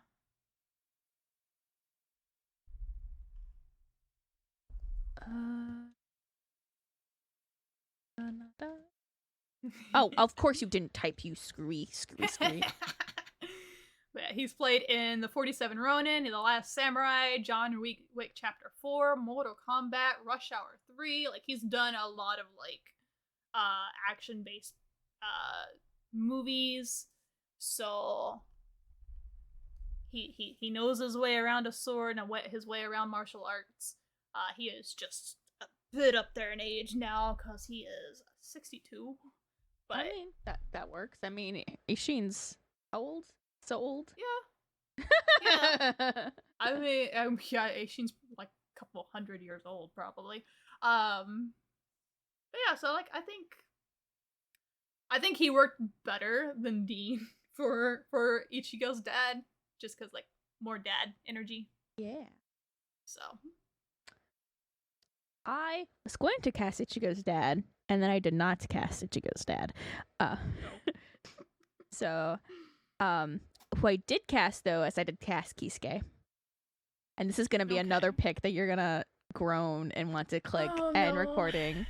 But I just kind of looked at how scruffy they were now, and I was like, that would kind of work. Because I was just looking them up. I'm like, could I cast them as anything? Like, nah, not really. And then I was like, but they do kind of give that scruffy look that I need for Kisuke. So, currently, so I picked Josh Hutcherson. Oh my gosh. But like, if you look at a recent picture of him, he very scruffy. He is scruffy, but like, he also kind of round, like around, not like big, but like the jawline kind of. But that's how I see Kisuke. That's how I see Kisuke, though. I was like, he got such a round face. Kisuke to me is someone who looks like he should be like at a computer going all scruffy, but doesn't actually. Fair. So, like, some of the suggested people to search after Josh Hutcherson are just like my brain's automatic because we're on like this mode. I'm like, would they work as anybody in Bleach? Because I'm like, Liam Hemsworth, Matthew Lillard, like, oh my god, wait, Matthew Lillard as the fucking crazy doctor. I always forget his name. Mayuri. The face paint one. Yeah. I'm here for it. Let's go. Man. It would be interesting if like the One Piece live action does open the doors to like getting more live actions that are good. I mean, good is subjective. I didn't have a problem with the Cowboy Bebop live action wasn't bad. It's just Cowboy Bebop is bad. I mean, I'm not saying Cowboy Bebop's live action was bad. I haven't watched it. I had other ones that I watched that I was like, I didn't care for that. I would sooner rewatch the live action of Cowboy Bebop before I will watch Cowboy Bebop again. Because like, I find Cowboy Bebop boring, but they kind of made the characters more interesting in the live action. They did put some really cringy lines in there that not okay with, but like there's it wasn't bad. Like there's been bad adaptations. Death Note, at least the Netflix one, horrible. The Dragon Ball one, horrible. But like the Speed Racer one was good. I didn't watch the Speed Racer one. It's so corny but it fits like whatever the Speed Racer was at the time, because like Speed Racer in English was like very cartoonish. Yeah, I guess they did make it very cartoonish. Yeah, because it's what they had to do. I understand what they had to do with the dub for that one, which is what made it as bad as they did. Mm-hmm. Because like the reason the Speed Racer dub is like so fast spoken with a lot of haha, you know, you'll never catch me alive, haha, like that, was because they were trying so hard to match these mouth flaps, and they didn't realize they could just change like words to make it, and they didn't have to exactly match, and they're like, yeah, it moves, we must put word there, we must put sound there. And then also they didn't actually have a script for Speed Racer, so all the dialogue in the dub is just purely fan made by the people that were like essentially fan made by the people like, here's a series, you can dub over it and release it to America, and they're like, cool, what's it about? And they're like, figure it out. Oh, yeah. I will say there is a lot of good live actions out there. It's just they're not easy to access because they're like Japanese only live actions. Yeah. Japanese live actions are really fucking good too. Yeah, they are. But they do have like their bad ones here and there. And there's one I'm thinking of in particular that it's I don't think it's a great adaptation, but I think you could still watch it and have a good time. But I wouldn't call it a good movie. No. I think you'd have a good time, but I don't think it'd be because you're enjoying the movie. Right. Have you seen the Oron High School Host Club live action? I watched not the new one, but the old one. Yeah, the series. Yeah, because one of my Yes. favorite songs like is the ending of it. I fucking love that. It was so good. The fact that they put all the slapstick in there, like, oh, he's going through a fucking wall with just text hitting him from something hard he said, and they just do that in the live action too. And I'm like, this is ridiculous. And which is what they need to do. Yeah, it's ridiculous, but it's not like taking you out ridiculous. It's like within the realm. Like this is still funny and entertaining, and this is Oron. Like yeah, it doesn't. It was it was so good. The Kimi ni Todoke live action that came out was pretty good too, just recently. Yeah. I'll take your word on that one. There's the live action I'm talking about earlier that was like that I think is bad, but I think you can still have a good time watching it. And it's not bad because it's bad acting. I don't agree with the choice that they made with it. It's the Wotakoi live action. Oh yeah, because they made it a musical, and I couldn't get used to the fact that it was a musical, right? Because it's a musical about being a weeb. Oh my god! And it was just I don't know. Like I said, you could have a good time watching it because I think it'd be hella funny and entertaining to watch in a group.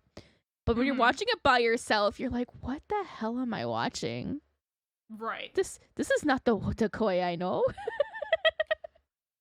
You know, another good English live action anime live action that people don't talk about that actually just did really well. What? Alita Battle Angel. Oh yeah, I remember all the promotions for you. I think. Yeah. I didn't really hear anything bad about Alita. No, it was done really well. We're waiting on the second movie still, but like.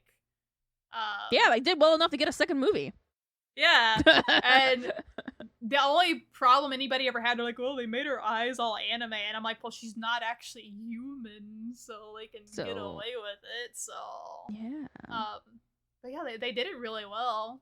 And that's a English live action, American live action. So I'm just going through my brain, and I've unlocked all of these live actions. Yeah. The Wallflower live action is actually really good. Yeah, I mean they have the Japanese version of the Bleach live action, which I think we both agree is really fucking good. It is really good. I remember hyping it up leading to it and being absolutely ecstatic. And I even bought I guess I've accidentally bought a boot. I was trying to buy a legit copy of the movie, but it ended up being a bootleg movie, and I'm like, if I knew it was bootleg, I wouldn't have bought it. I'm sorry. So I have it on DVD too, but yeah. The Full Metal Alchemist live action. A lot of people kind of clown on it, but I actually kind of liked it. I think it was done. I mean, for the budget they had. I really didn't like and it wasn't because of the animation. I just didn't like how the I just didn't have a good time. I think it was a mixture of it was definitely Ed. Ed was definitely the reason I didn't like it. And I'm trying to Ed, though. I'm trying to put my finger on it. I don't know if it was the costume or if it was just I didn't like how he was directed to be. Yeah. It didn't sit right with me. I couldn't even sit through 15 minutes of the movie. Like I was able to sit through. I'm like, okay, CGI. You're gonna need a lot of CGI for Full Metal. I'm like, okay, whatever. But I couldn't. I just didn't care for how they went about certain scenes and framing them. Too. I was just like, I can't get into this. I really desperately wanted to like it. I really did, and I was like, I didn't go in with high expectations, but I just was like, I couldn't do it. That's fair. I've watched all 3 of them at this point, and I've enjoyed them all, so I'm happy for you. Yeah, but and then of course they have the Death Note, the Japanese live actions. Oh, I love those. Those are my Bible. So I like them, except I don't like the ending, even though it gives you the ending that all the anime fans wanted, because the people that are like, oh, Death Note had a bad ending, it should have ended at this point. The live action gives you that ending if It you does. don't like the turn it does. But the problem is, I like the anime ending. I think that's the better way to do it. I like that second half of Death Note because it makes more sense instead of the ass pull that they give you in the movie. But I like the casting for it. They did, it was really well casted. It's really I really like movies and I love everything about those Death Note live actions, but I also like watch them a million times too. Oh my god! Like I bought the DVDs and I went to every sleepover and I brought the Death Note movies and I'm like, we are watching these movies. You've never watched anime in your life and you're gonna watch these live action movies with me. Oh I did that to a lot of people. And they're like, yeah, that was pretty good actually. And I'm like, yeah. Mind you, this is like the dub over too.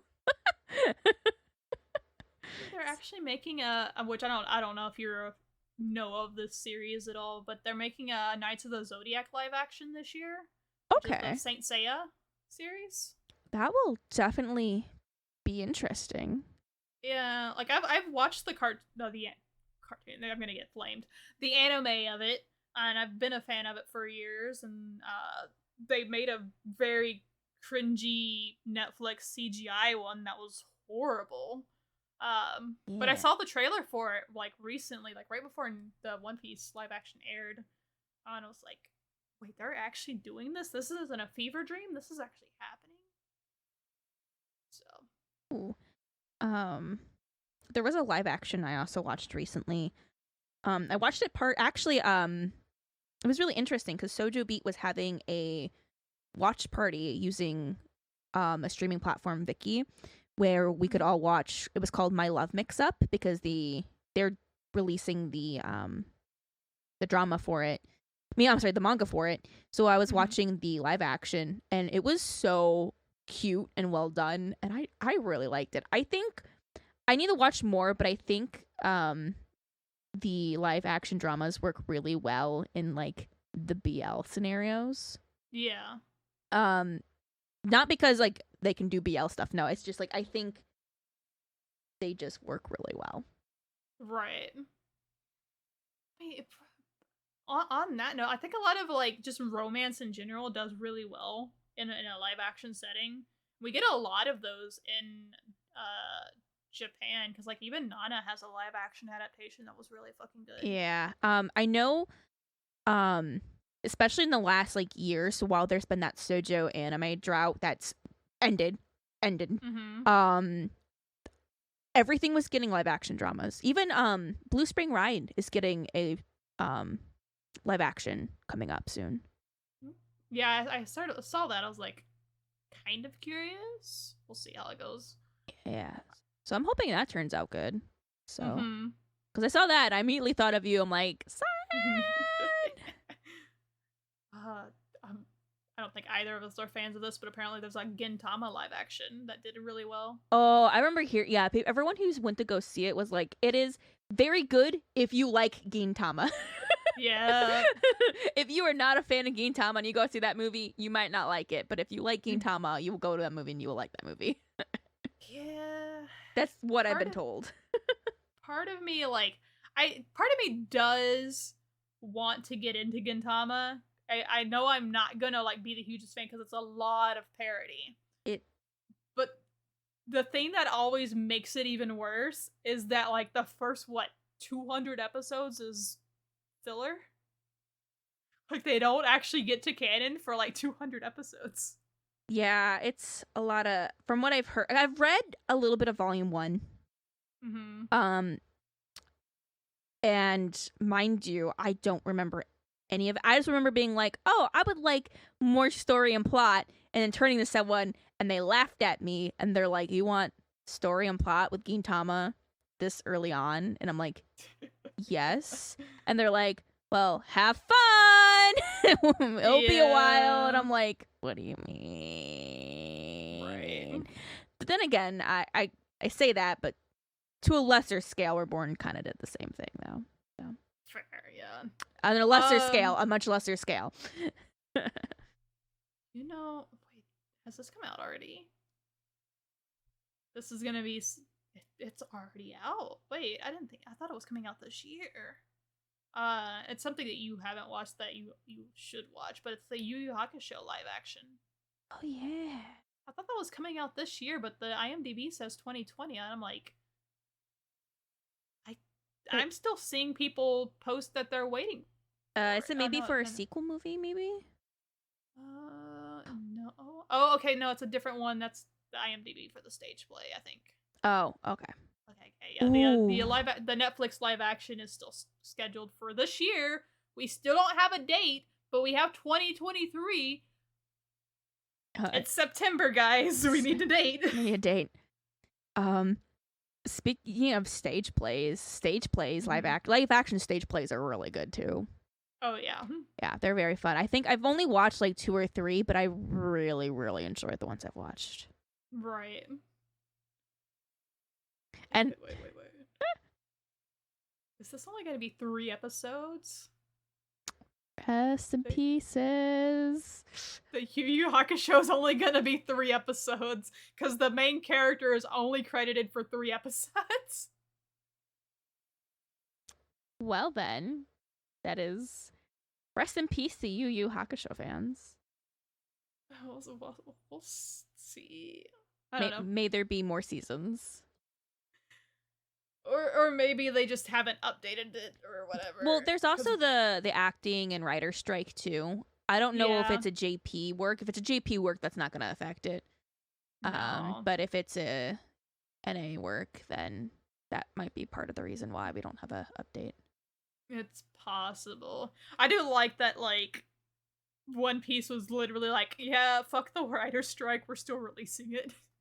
Yeah, well, they were already done with it. They just needed to release it. Well, so have you, and I know this isn't your forte, but did you see kind of what, like, Deadpool did for the, like, writer strike? And I guess it's technically speculation, but it's still kind of funny.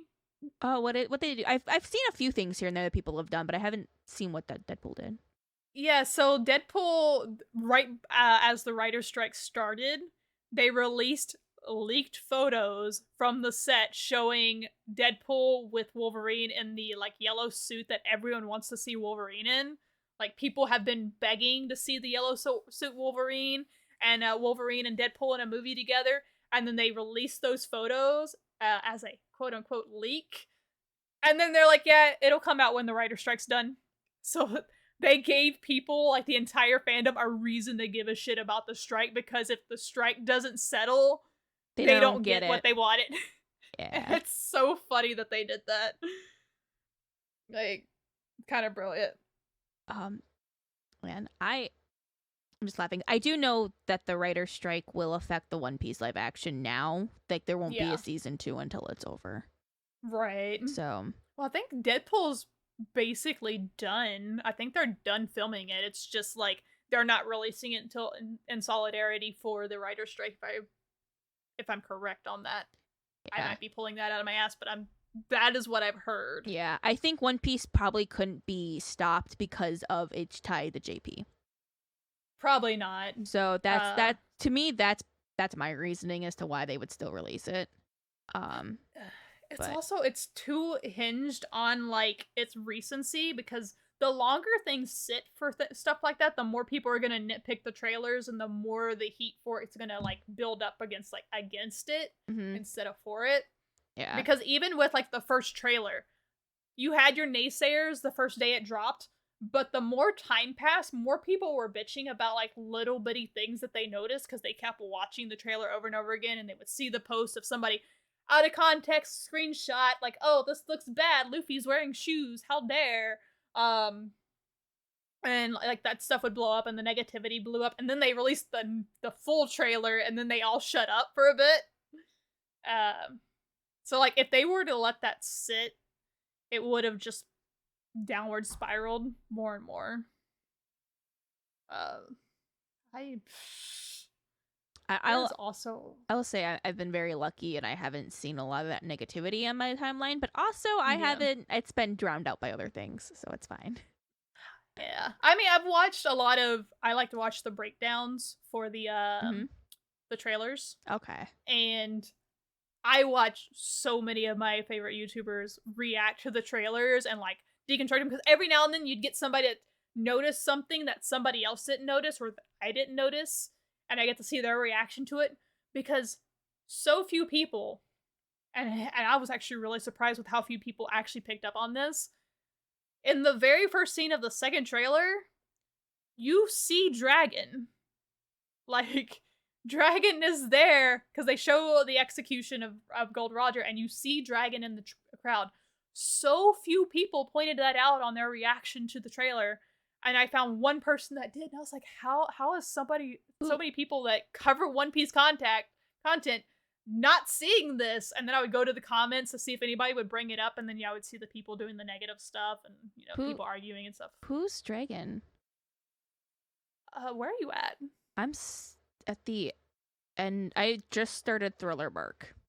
So you've seen Smoker. Yes. Dragon is the person that stopped Smoker from killing Luffy. He came up in like a green cloak and everything. Okay. I'll avoid like the actual spoilers for who he is, if you know. Oh my god, I completely forgot about him. That he exists. Yeah. Great. I'm reading One Piece really slow, so I don't know if you actually know his full identity. No, I do. Okay. I do. Okay. But yeah, so like, when you're watching the trailer of the execution, there's somebody in the crowd in the iconic green cloak and hooded cloak, and I'm like, that's obviously Dragon. There's no way they're gonna put somebody in the crowd in that cloak and it not be Dragon. I need to rewatch the One Piece trailer real quick. Yeah, I paused so much in that first scene where they did the execution, because there's so many faces you actually do see. I don't know if you would recognize all of them. No, there was a lot that I recognized when I was watching the show. I was like, oh my, and I'm sitting there trying to react because I don't want my mom to think it's a big moment or anything, but it's really just like, it's if you know kind of moment. Right. It was so good. Like, so many little Easter eggs. Like, even the introduction to like the numbers for Alabasta, the Crocodile's Men. Like, so early. I mean, granted, that is canon. I think that happened off screen. I don't think it happened on screen, and it was just mentioned. So I'm like, oh, I'm so glad that they like threw that in there. I love that they put groundwork in for a new season, but also ended the season in a way where it's like, if they ended up not getting it's still satisfying if it doesn't get another season, but they still have a ton of groundwork for future seasons already put in there. Yeah, they have so much groundwork, and they did it in a way that does not take away from what they already produced. That takes art to do that. That takes the brilliant mind of Oda to do that. So, God, it was so fucking good. And the only two, well, I'll say there's definitely two things that kind of bothered me, and it was one, Helmeppo's booty cheeks, and then I both hate and love Sanji flirting with Nami at the table, because it was really uncomfortable to watch him flirt with Nami in live action, but I appreciate the reaction that all the guys had to Nami afterwards, where they're just like, oh, looks like Nami's got a boyfriend. Like, I like that part. I did not like the Sanji flirting part, because I'm like, okay, that's a little too try-hard. I know he is actually try-hard, but that's like, oh, I don't like it. I appreciate that they kind of tone back his flirting a little bit, overall, because it, because I was like, I felt like if it was too over the top like it is in the anime, that it wouldn't have had as much. It would have been too goofy all the time. Yeah. Whereas this one, it was like goofy enough, but then it was like over. So well, it's also he doesn't really get to the really goofy flirting until after Arlong Park. He that's doesn't true. turn into the Nami Swan and Robin Sean thing until like after Robin's introduced. That's when he like does the full like simpage. So we don't know if that's gonna happen or not. Yeah. I'm terrified if it does. I think we will get at some level, but I think like a lot of aspects of One Piece, it's going to be very subdued for the live action version. Yeah. It's going to be more like he's going to show more of a blatant preference towards them and show a lot more like, yeah, fuck you guys. Right. I think it's going to kind of probably be more like that over time based on what they've already done. I hope so. But here's to a second season. Hopefully we get more than 8 episodes, and I'm like, oh my god, it was so fucking good. I do want to rewatch it, but I'm gonna rewatch it after I'm done watching other people's reactions to it. Because I'm currently watching 2 people react to it, and they're slowly releasing their episode reactions, and they're pointing out stuff I didn't notice the first time that I will notice more now that it's been pointed out. And I might have noticed it on my second watch, but like now I know for sure I'll notice it. And then also like the context of like stuff that happened in the manga that I'm not entirely privy to. Yeah. I plan on watching it with my friends who I initially started One Piece with. And we plan on watching it together at some point, but I wanted to watch it first, and I was watching it solo, and then I started watching with my mom. I'm probably going to still finish it solo, and then watch it with my friend who does know more about One Piece than I do. So she'll in the moment point out everything, but at that point it'll be fine. So right, that's why I wanted to watch it first. I'm like, I need to watch this first before that. Yeah, I mean, I did the same thing. I made sure I watched it like the day it came out because I was so scared people were going to also be spoiling it, because the One Piece community is not very kind with spoilers, unfortunately. No, I actually, it was so funny. I went to my little One Piece server with my few friends that we were watching it together with, and there was an angry unsent message of, I swear to God, if one more person spoils One Piece for me, I'm going to find the other media they love most, find out what happens, and spoil it to them. Like, I was so mad. I don't remember what I got spoiled on, but I was pissed. Yeah, One Piece fans, please stop spoiling things for fans. Yeah. I swear to God, I have now been spoiled on 2 things that I had no, like, and one of them is not the one thing, because I already knew about that, but, like, on 2 things, I would have been much happier not knowing. Right. Yet. Though, I will say, and I found this kind of funny, because people are bitching about this being a spoiler, and there's no way in hell it can be a spoiler at this point, but, I know one specific YouTuber who has gotten this a lot in their comment section. Luffy has a new form. That is pretty much common knowledge to anybody that follows anything One Piece. You have seen it. Right? You've seen it. Yeah, I've been trying to avoid it. Yeah, but like, you can't avoid the images of it. Nope. Anywhere. Like, okay, I don't know what it does. I'm more caught up than you are, and I don't know what it does. I just know what it looks like. Yeah. I know what it's called. Yep. But I don't have any details on it. There was somebody legitimately mad in this person's like videos because he used that image of his form in his like video and thumbnail. Yeah, not even the thumbnail. It was in the video, and it was like because he was talking about like, oh yeah, you know, Luffy gets a new form, and this happens, and it just pops up on screen, and then there's just a huge fucking paragraph of this dude. God, I've been avoiding fucking spoilers, and you just gotta spoil what his new form looks like. And I'm sitting here like, I've been watching like 3 of this guy's videos, and 2 of the ads I've gotten on his videos are Luffy. Yeah. Because YouTube ads are actually just advertising the new Luffy form on Crunchyroll. That is the current Crunchyroll ad that is happening. Yeah, because people are like, oh, that's interesting. I want to get back into it. So they will do Yeah. that. I have accepted, because there's spoilers that you will accept that's like the spoiler that gets given away. Yeah. So I've accepted that's that spoiler. But Mhm. I get mad about the ones that aren't obvious. Right. That I'm same. like, why did you say something? And I'm just like, I'm so pissed. Yeah. I mean, I'm one of those people that I'm very much like, just don't spoil me, because like I know what kind of spoilers I'm okay with.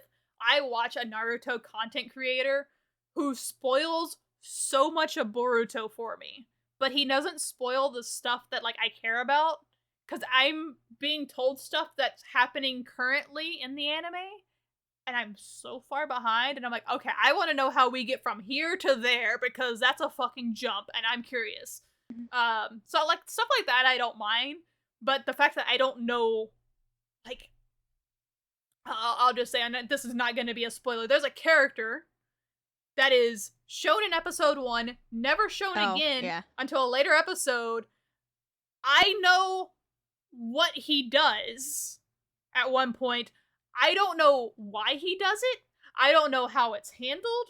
I don't know how he goes from this type of character to another type of character later on, because something apparently happens to change his relationship with somebody. I don't know any of that. But the fact that I know, like, okay, you start here, you end up here, and then something happens, you end up here. I want to know these answers now. And like, I'm okay with that. But like, if someone were to tell me like, oh yeah, he does this because of this, and I'll be like, okay, I'm angry now. Yeah. There's the little niblets of spoilers that like get me into a series, and then there's like force feeding me the entire plot. Yeah. That just yeah. It's another person who spoiled things for me is my friend. So I had a friend at work who she's like seasonal. So she comes only a certain time, but she was really into One Piece, and we were she's like behind me in One Piece, but she was trying to look up information to like, because she couldn't remember stuff, so she was trying to look it up. I'm like, don't do that, it's so long, things change. And of course she does, and then she's reading me the spoilers, not realizing they're spoilers, and I'm like, shut up, stop talking. No, stop, because you are spoiling this for me. Please stop looking stuff up.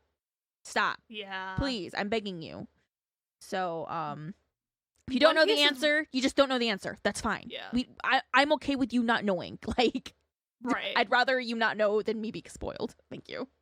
One Piece is one of those series that when people are like, you watch One Piece? And I'm like, yeah, I'm not caught up. And they're like, where are you at? And I'm like, it doesn't matter. Act like I know nothing. Yep. Because we're not having this conversation. Yeah, I'll tell people where I'm at, but I'm sitting there and I'm like, I'm here. I know this. And that's it. Do not say anything else. Even if there was like foreshadowing. I don't want to know that this is foreshadowing. Right.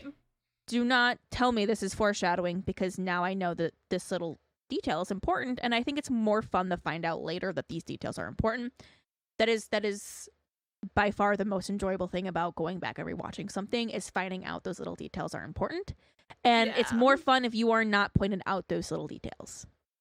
You know, my least favorite type of spoiler that happens way too often in the anime community, and people don't even realize it's like a horrible fucking spoiler. I think I have an idea. It's when they're like, skip the opening or ending because there's a spoiler in it. Oh. I hate that so much, because a lot of times, 90% of the time, actually, I can't think of a single example where there is actually a blatant spoiler in the opening that somebody who is not in the know would understand that this is a spoiler. Because even with stuff like Bleach, Naruto, and One Piece, the stuff in the opening generally isn't canon stuff that happens. It's just like what ifs. Like, there's entire fights in Bleach openings that never fucking happen. Vivid, I am looking at you. Blue by Vivid. That opening, nothing in that. Everything in that, you're like, what the fuck? And nothing happened in that opening at all. And like Naruto's really good on this, and this was why it's really fresh for me because I have a friend of mine that is currently watching Naruto Shippuden, and they were told not to watch a specific opening because there's spoilers in it. And they had accidentally watched the opening, and I'm like, oh, he's like, oh, that happened. And I'm like, yeah, but if you didn't know there were spoilers in it, you would have assumed this is nonsense.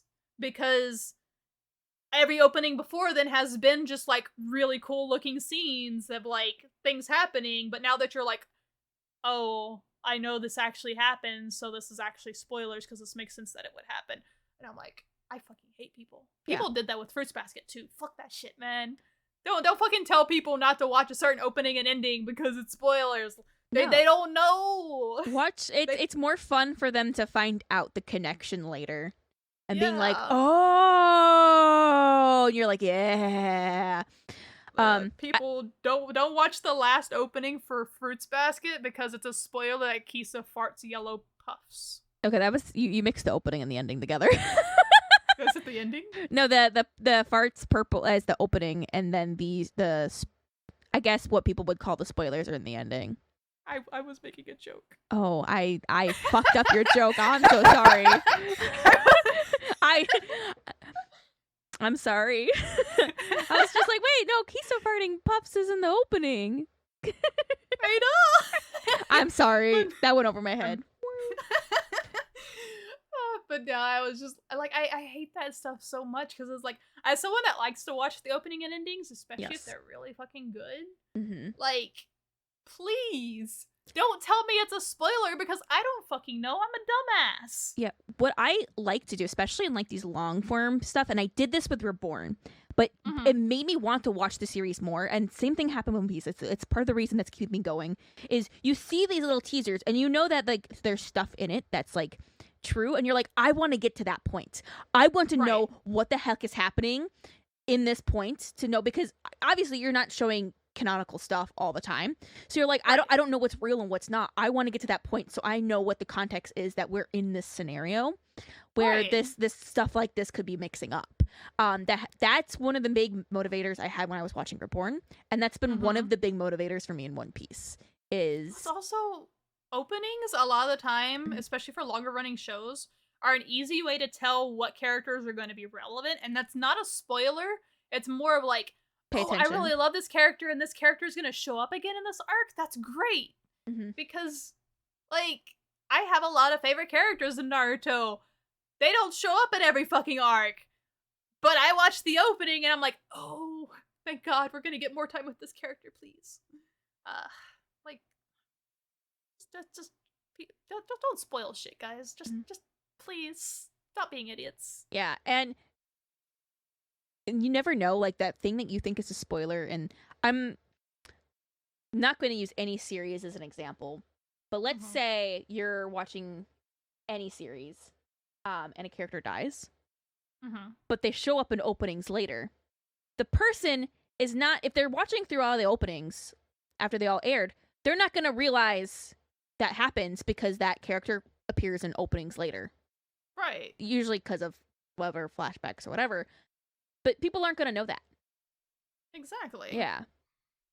So, not everything is necessarily a spoiler that you see for openings and endings. It's so fun watching through a series, and like, if you're someone like me who will watch the opening every time, because I know some people will watch it one time and then skip it, but it's so fun that when you're like, holy shit, that was actually foreshadowing that's actually a play to like something that happened last episode. That's so cool. I love that. That's like some thought and planning into the fucking opening. That's not spoilers. That's just like they plan that out. Yeah, Bleach does that a lot. A recent, I'm not going to say what show it is because I don't. If people do watch this, I think it's more fun to find them themselves. But I was watching this opening, and they had like little details in the background that were relevant to that character that you don't notice your first watch through because you're like, this is just pretty scenery, and then you're like, oh my god, oh everything hurts, oh they all tie, oh no, they had that in my face and I didn't see it, and I've watched this like 3 times through already, like what? And I didn't notice. And I've watched this opening every single time, and I didn't notice. It's so fun when you reach those moments. Right. Can I talk about an anime opening that's not relating to spoilers, but I just think it's really cool? Yes. So I've spoken with this before, but Link Click. That's a good song. Yeah. Have you seen the second opening for the second season? I have not. Okay. I've been in my little cubby hole that I'm in. So, so the Link Click second season opening, so not spoilers at all. The entire series is kind of slightly, it's basically time travel. It's not actually time travel, but it's basically time travel. Mm-hmm. It's complicated. You can watch the first 2 episodes and it'll kind of explain what's happening, but we'll just call it time travel for now. So the second opening, or the season 2 opening, and I didn't catch this until like I was 3 or 4 episodes in, and I might be slightly wrong on this first part, but I'm pretty sure listening in on it. So the entire song is done in English, and the first half of the song, the lyrics are being sung normally, but going back, it sounds like the music is being played backwards. But it works, and you don't notice it. I didn't notice it at first. That was like, oh, it's just singing to the music or whatever. But then halfway through the opening, it switches, and then the lyrics are being sung backwards. Like all the words are backwards. Oh, and the music cool. is playing. The music is playing forward. And it wasn't until like 3 or 4 listens to it, and I'm like, I'm pretty sure the music is actually being played backwards in the beginning, and then it's played forward, and they just swap it with the lyrics. And it's such a cool touch. And the only reason I'd say I think the music is being played backwards at first, because when I listen to the guitar strings at the beginning, they sound like they kind of cut in a weird way that does not sound like a normal guitar, versus where the later part where you hear the guitar and the guitar strums are kind of normal. So I'm pretty sure the music's played backward, but the lyrics are definitely, since it's all done in English, it's super obvious that the lyrics are being sung forward and then backwards. And it's such a brave thing to do, and I love it. Yeah, go watch Link Click if you have it, because it's so fucking good. I definitely want to. I've heard really good well, from you and from other people. I've heard really good things about it, so it's on my list. I'm just very, very, very, very like far behind in all my lists. That's fair. You know this painfully, and I can hear you yelling at me. I hear it every single time I look at something. I'm like, I hear Cyan yelling at me. We are on episode 12, and she still hasn't watched 11 episodes of an anime. So I hear. Granted, every time I watch something, I do hear you screaming in my head about this. I've given up on it at this point. I'm like, yeah, I hear it. It'll eventually. Maybe. Just know you are in my head every time I watch something screaming about me watching that show. Yay, I live rent free. You do live in my head rent free. All right. Well, we hit the 2-hour mark. Unless you have anything else you want to add. The only thing I have to say is watch anime openings. They're amazing. And watch live actions. There's more good ones out there than One Piece is not the first good live action. Oh, by far not. Yeah, if you think that, then you're not watching enough live actions. Yeah, definitely not. Go watch Aelita Battle Angel. It was really fucking good. Yeah. So thank you for Go watch Speed Racer. Go watch Speed Racer. Go watch John Bleach. Goodman in it. Go watch Bleach. Yes, go watch Bleach.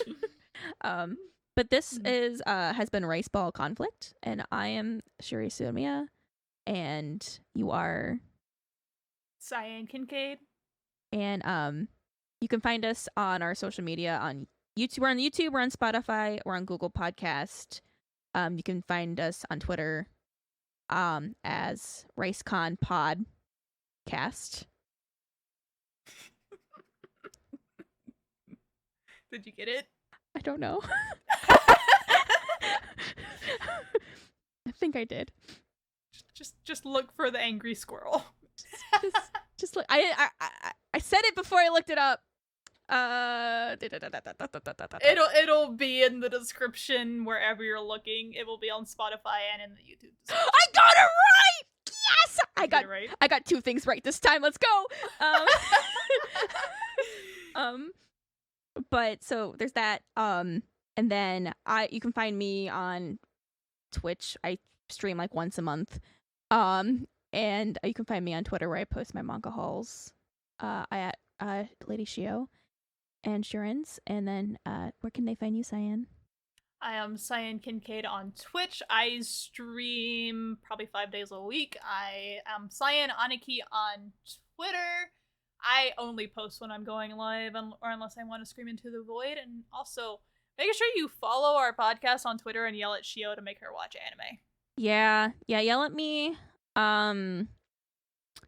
Yeah. If you want to live rent-free in her head as well, and you want to be that angry voice she hears every time she's watching something but not the thing she's supposed to be watching, let us know on Twitter.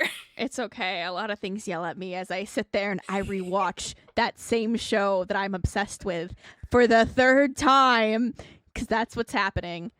Actually, what follower goal should we have to where it's like it's no longer acceptable for you to be not watching? Case study. I want to say 50. We hit 50 followers. If we have 50 followers and she still hasn't watched it, then we all collectively just yell at her. Yeah, just not just in her head, but actually yell at her. Yeah. Every time I tweet, it'll be like, "Watch Vanitas." Yeah.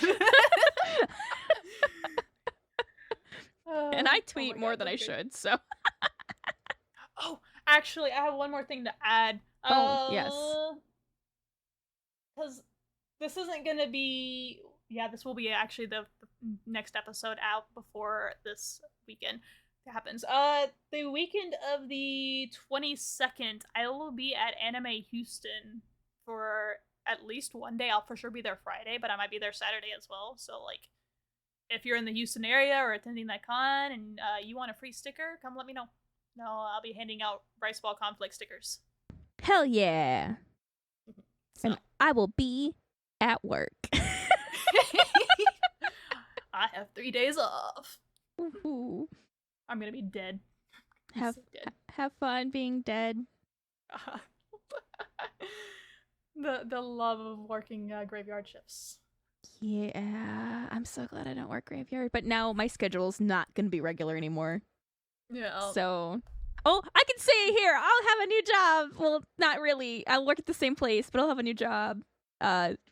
Starting, by the time this comes out, I'll be able to be out public about it. So fair. Yeah. All right. Well, we'll catch y'all next time. Yeah, you too. Thank you so much, everyone. We love you. Sometimes. Most of the time. Bye. Yell at Shio and I love you more. I love Bye. You. Bye. I forgot how we ended our podcast.